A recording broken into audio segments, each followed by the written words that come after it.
The Hunting Public is a hunting channel based in Missouri, created primarily to help beginners understand what happens during a real hunt. Most of its videos follow a simple and predictable format. The hunters travel to a public area, study the terrain, locate signs of animals, and explain every decision they make along the way. The video recorded on September 25, 2022 was supposed to be no different. Two members of the channel, Ted and Nick, had traveled to an area of public land in their home state to hunt deer with bows. For them, it was just another routine trip. But shortly before sunset, their hunt was interrupted by something neither of them had ever experienced before. At around 6:45 p.m., the two men were positioned in a tree, silently waiting for a deer to pass through the area. That was when they began hearing what sounded like a desperate human voice coming from somewhere deep inside the forest. At first, they could not understand what the person was saying, but the sound was unmistakably human. Just listen carefully.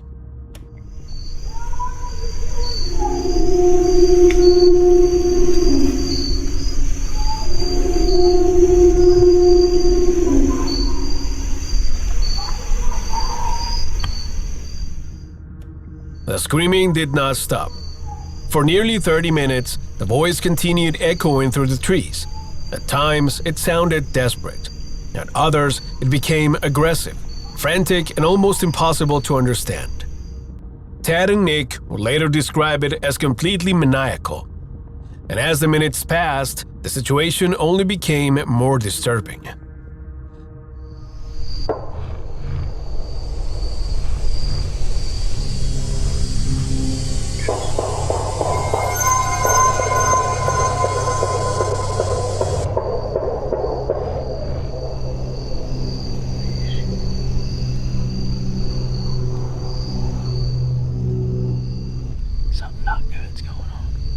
Then, several gunshots were heard coming from the same direction. Until that moment, there was still a less alarming explanation. Someone could have encountered a dangerous animal and started screaming to frighten it away before using a firearm to defend themselves. But that theory quickly became difficult to believe. Between the screams, Ted and Nick began recognizing certain words. The person appeared to be calling for help, and some of the phrases suggested that several people were involved in whatever was happening beyond the trees.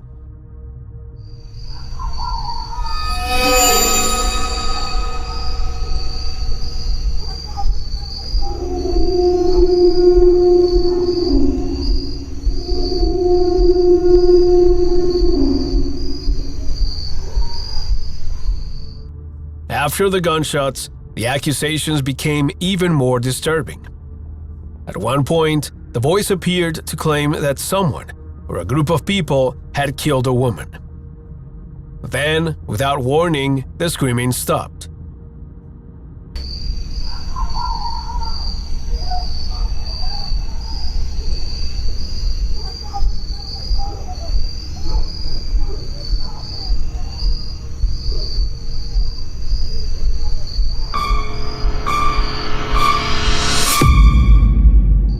Hunters reportedly heard several vehicles accelerating away from the area where the voice and gunshots had originated. Moments later, the forest became completely silent. By then, Ted and Nick believed they may have witnessed, or at least overheard, a violent crime taking place less than a kilometer away. They had a serious problem. They were in a remote area with no cell phone signal, and the only trail leading out of the forest took them directly toward the source of the disturbance. Leaving immediately could have meant walking into a group of armed people who may have just committed a crime. And if those people realized there were witnesses nearby, Ted and Nick had no idea what they might do. So the hunters remained completely still. For several hours, they stayed hidden in the trees, waiting until the forest was fully dark before attempting to leave. Moving at night made the journey more difficult, but it also reduced the chances of anyone seeing them. Eventually, they reached their vehicle and drove until they found cell phone service.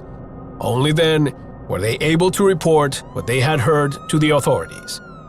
Police reportedly searched the area they had described, However, no body was discovered, and investigators found no clear evidence confirming that a violent crime had taken place.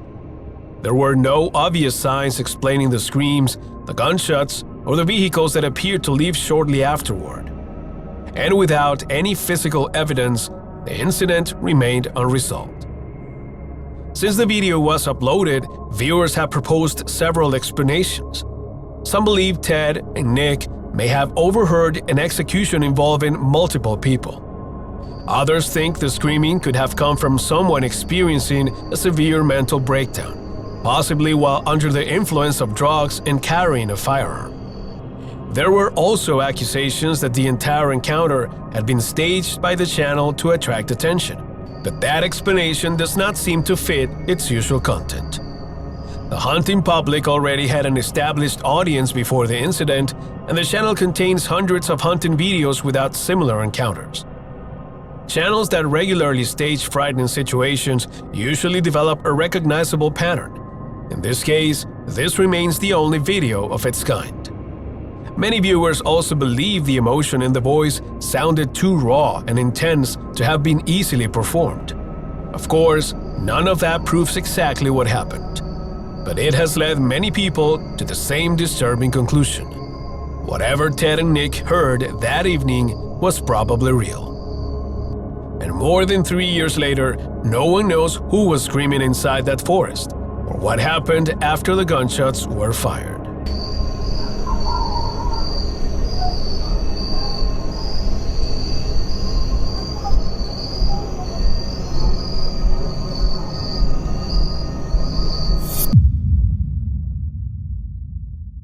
The fishing trip that turned into a nightmare. On the morning of December 13, 2024, Mark Wilkins went fishing with a friend, expecting to record nothing more than another peaceful day on the water.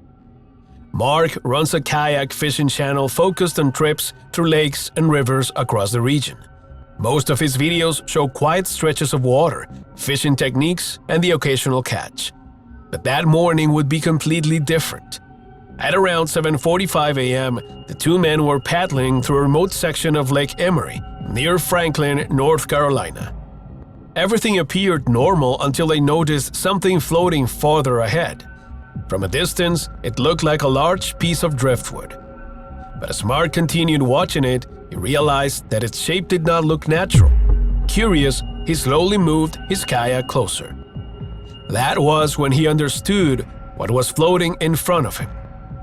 A human being? Copy that. Say again? Copy.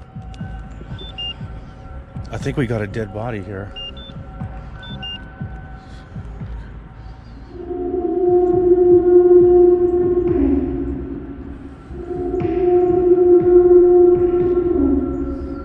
What we do?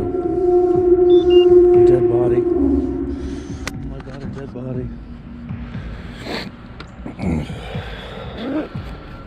I found a dead body. Oh my god, a dead body. I gotta call the police.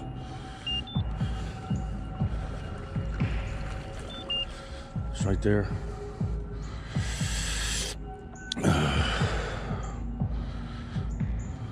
The object was not a log.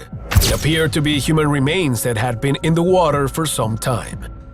For a few moments, Mark tried to convince himself that it might be a Halloween decoration that had somehow ended up in the lake. But the closer he moved, the more impossible that explanation became. The body was real. After trying to regain his composure, Mark contacted the police and reported what he had discovered. During the call, he described several disturbing details, including what appeared to be a decomposed face and a hand visible above the surface. I am fishing on Lake Emory and I have come across a dead body. I am putting at the boat ramp and I was going down towards the discharge, the water station discharge, and I'm kind of in between the discharge and the boat ramp, heading down towards the dam. Yeah, I'm sitting here looking at it.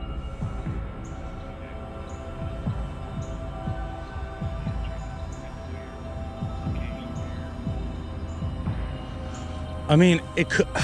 I mean, it looks like a dead body. I mean, there's a hand sticking up. There's a rotted face. I don't know if it's some kind of stupid Halloween spooky thing, but I'm not touching it. So. Finding a body under any circumstances would have been horrifying, but recent events around the lake made the discovery seem even more suspicious. Only a month earlier, authorities had reportedly recovered the remains of a 19-year-old man from another section of Lake Emory. If the two deaths were connected, it could have suggested that something much more disturbing was happening around the small town of Franklin. There was also another reason for concern. Only days earlier, an alert had reportedly been issued regarding a missing girl. And while Mark was speaking with the police, he remembered something unusual he had noticed earlier that morning. Hey, and there's shoes at the boat ramp, dude. There's just a pair of like little Crocs, not like a girl-sized Crocs, just sitting there at the boat ramp. Weird. Yeah, I saw them when I put the boat in. They were just like two little Crocs, and yeah. Because of the condition of the remains, Mark could not determine whether the person was an adult. The possibility that the body might belong to a missing child made an already disturbing situation feel even worse. Fortunately, the truth was not connected to the missing girl or to the young man found in the lake a month earlier. The remains were eventually identified as those of a 50-year-old woman named Marie. According to the available reports, investigators found no evidence that another person had caused her death. There were no clear signs of violence or criminal activity. However, the circumstances surrounding her death were still tragic. Marie had reportedly been struggling with her mental health after recently losing her brother. Because of this, some people questioned whether she had entered the water accidentally or whether her death had been intentional. No matter the explanation, Mark had begun that morning expecting a quiet fishing trip. Instead, he found himself drifting beside a human body in one of the most disturbing discoveries ever recorded during an ordinary day on the water.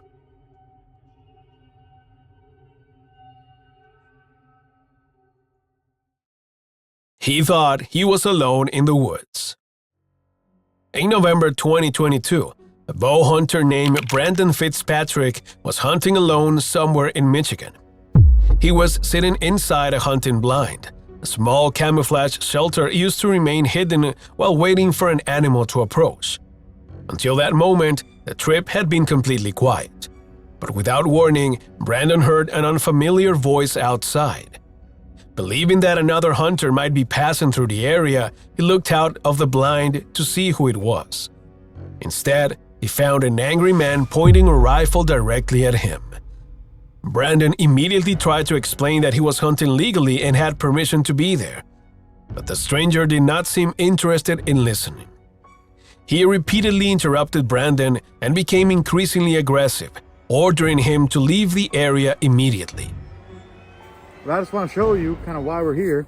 I mean, we pay good money to hunt this property. We've been hunting it for years.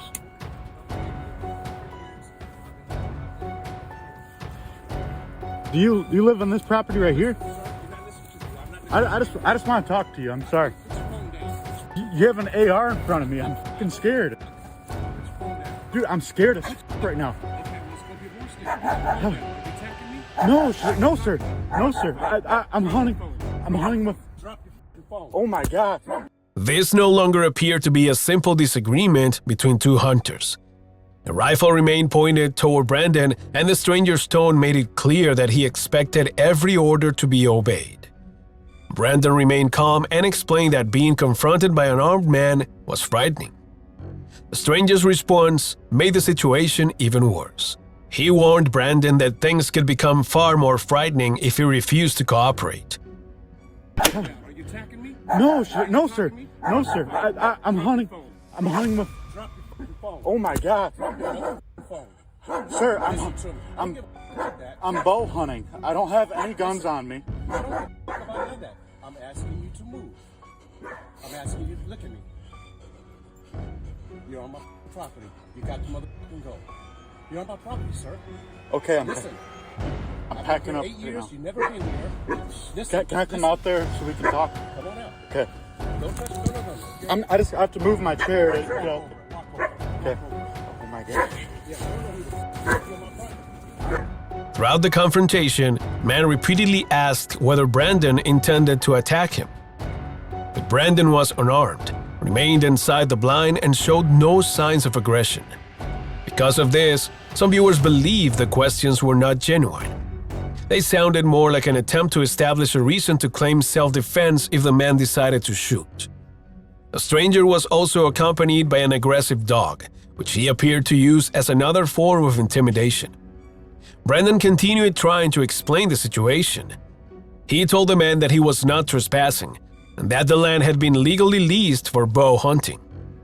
He and his family had reportedly hunted in that area for years without experiencing any previous problems. But no explanation seemed to calm the stranger. He refused to identify himself and continued ordering Brandon to leave, making it clear that he had no intention of resolving the disagreement peacefully. Then, the confrontation took an even darker turn. The armed man referenced a notorious massacre that had occurred during a hunting dispute in 2004. 6 people were killed in that attack. The reference did not appear to be accidental. To Brandon, the message was obvious. If it did not obey, the same thing could happen again. At that point, even the smallest movement could have been misunderstood or deliberately used as an excuse to open fire. Despite the fear he was experiencing, Brandon managed to control his reactions. He avoided sudden movements, kept his voice calm, and cooperated enough to prevent the stranger from becoming even more aggressive. That decision may have saved his life. Eventually, Brandon was able to leave the area without being shot or attacked by the dog. Afterward, he attempted to report the incident and pushed local authorities to take action against the armed men. However, according to Brandon, police said there was not enough evidence to pursue criminal charges. The case was closed without any serious consequences for the person who had threatened him. Brandon had entered the forest expecting nothing more than an ordinary day of bow hunting. Instead, he found himself trapped inside a small blind while an unidentified man pointed a rifle at him, issued threats, and referred to a real hunting massacre. And although the encounter was recorded, the man reportedly walked away without facing charges.